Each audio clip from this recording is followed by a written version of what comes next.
une arrestation au mois de décembre, 44, chez Jean Couvert, que tout le monde connaissait, qui était le carrossier, qui était comment ils appellent cette rue? Rue Paul Doumer maintenant, mais c'était route de la Tremblade à l'époque. Hein, vous voyez?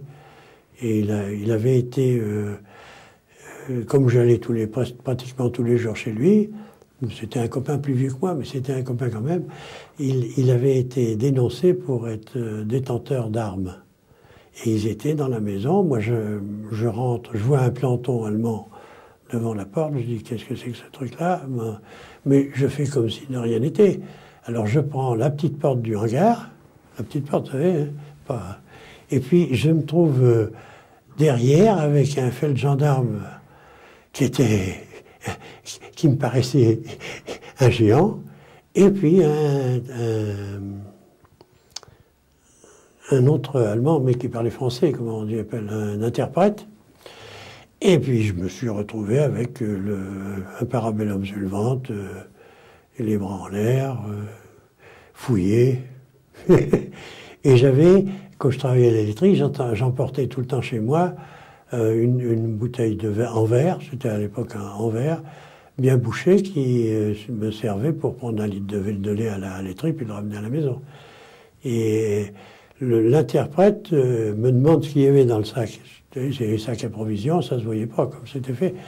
Il se fait engueuler par le gendarme. Ah mais alors l'autre, l'interprète prend la bouteille, il l'ouvre, il enlève le sac, prend la bouteille, il met sous le nez comme ça, mais bien haut, parce que l'autre était tellement grand, et là, ça a calmé le jeu. Et après, j'ai demandé à l'interprète ce qui se passait, il m'a dit, ben, c'est que votre ami, il est soupçonné d'avoir des armes chez lui. J'ai été le voir, et puis